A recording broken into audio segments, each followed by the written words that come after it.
Hoje vou contar a história de Neemias, de acordo com a Bíblia. No tempo de Neemias, o povo de Israel passava por um dos momentos mais desafiadores de sua história. Após a divisão do Reino Unido de Israel em dois reinos, Israel ao norte e Judá ao sul, ambos enfrentaram diversas invasões ao longo dos séculos.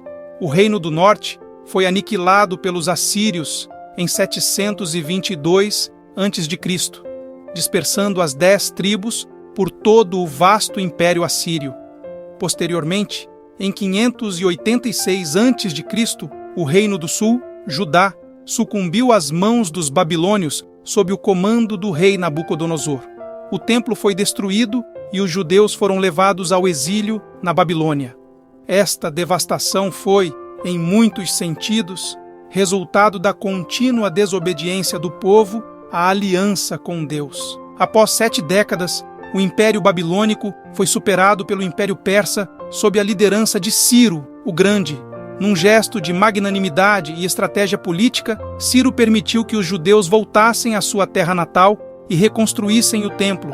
Dessa forma, sob a liderança de Zorobabel e posteriormente Esdras, grupos de judeus empreenderam a árdua jornada de retorno e deram início ao processo de reconstrução. Entretanto, mesmo que o templo tivesse sido reconstruído, as muralhas de Jerusalém continuavam em ruínas, tornando a cidade vulnerável. Foi neste contexto que Neemias, um judeu que atuava como copeiro do rei persa Artaxerxes, surgiu. A notícia da persistente desolação de Jerusalém tocou profundamente Neemias, que se sentiu compelido a agir. Mas afinal, quem foi Neemias? Ele teve alguma importância para o reino de Deus? Qual foi sua missão?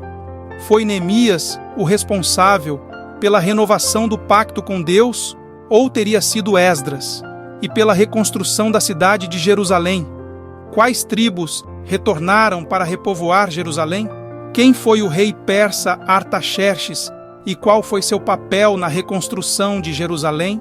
Como se deu o processo de reconstrução das muralhas da cidade? Quais foram as consequências de Neemias para o povo de Deus e o que podemos aprender com essa história?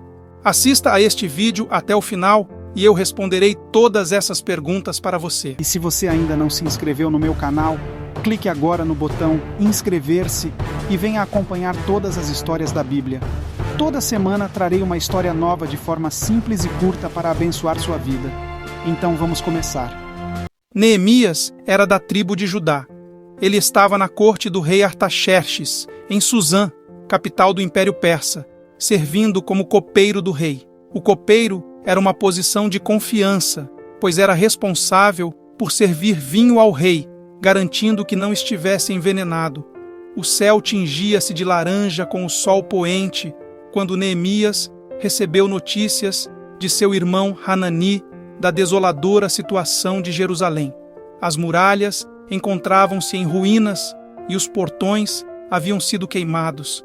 O coração de Neemias se apertou ao visualizar em sua mente a cidade sagrada em tal estado.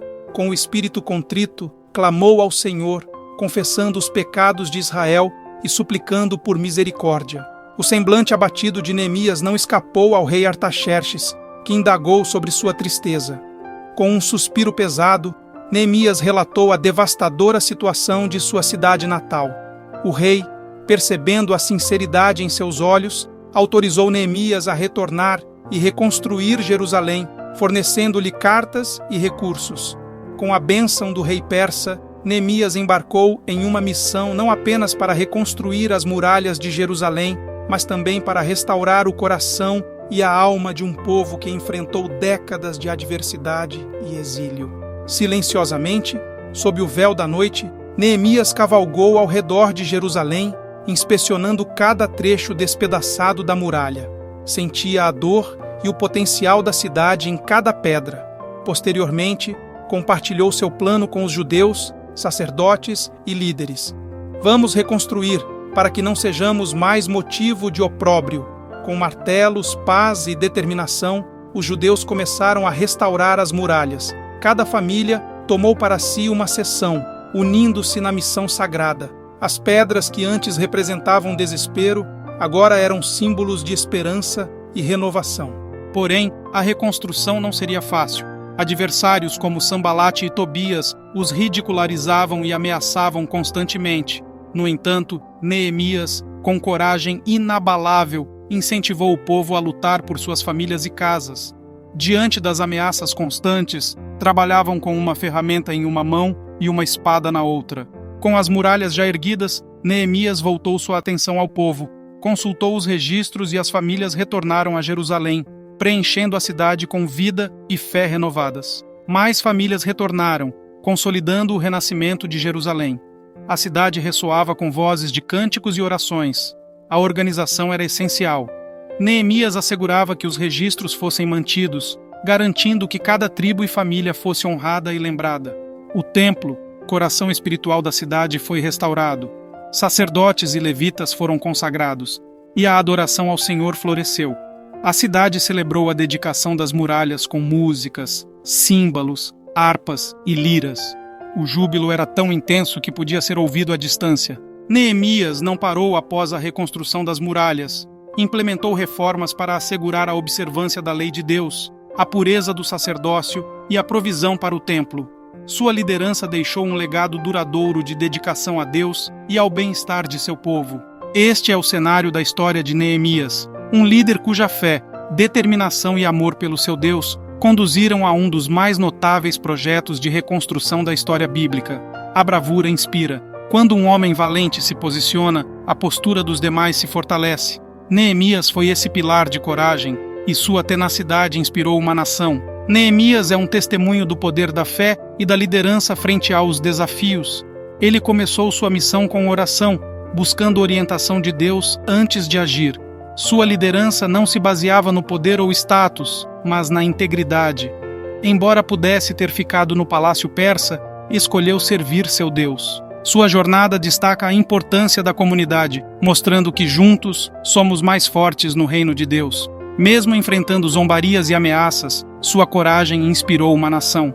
A trajetória de Neemias fala não apenas da reconstrução de uma cidade, mas da restauração do espírito de um povo sob a graça de Deus. Ao refletir sobre Neemias, somos lembrados que a verdadeira grandeza vem de servir a algo maior do que nós mesmos. Em um mundo repleto de desafios, a história de Neemias nos oferece uma luz de esperança, um chamado à ação guiada pela fé e a promessa de renovação e restauração através do amor infinito de Deus. A história de Neemias nos lembra que, mesmo diante de desafios enormes, a restauração do Brasil é possível quando estamos unidos, corajosos e determinados a agir com Deus à frente. Cada cristão pode contribuir servindo a Cristo, seguindo a Bíblia como guia, envolvendo-se culturalmente sob a autoridade de Cristo e trabalhando para transformar nossa geração por meio do Evangelho. Assim, a cultura pecaminosa e rebelde de nossa sociedade pode se tornar justa e alinhada com os padrões morais bíblicos. Deus tem o poder de restaurar nossa nação, como fez com Jerusalém na época de Neemias, mas Ele não fará o que é nossa responsabilidade. A ação está em nossas mãos. Se desejamos a restauração do Brasil, precisamos agir, assim como Neemias fez. Deus não fará aquilo que é nossa obrigação. A força de um país bem-sucedido reside em uma sociedade fundamentada na palavra de Deus. A participação dos cristãos na sociedade é essencial, faz toda a diferença na obra do reino de Deus. Uma igreja saudável possui diversas pessoas atuando e sendo a luz de Deus em várias áreas, como educação, governo civil, política, mídia, cultura, família, casamento, entre outras. Nós disseminamos o Evangelho por meio da proclamação da palavra de Deus. No entanto, Deus nos convoca a restringir o mal por meio do nosso posicionamento na sociedade. Antes de Jesus ascender ao céu, Ele declarou que toda a autoridade no céu e na terra lhe foi concedida. Mateus capítulo 28, versículo 18 diz: "Foi-me dado todo o poder no céu e na terra." Isso significa que os cristãos têm um dever moral de se posicionar em todas as áreas da sociedade e buscar se envolver e influenciar sob a autoridade de Cristo e de acordo com sua palavra.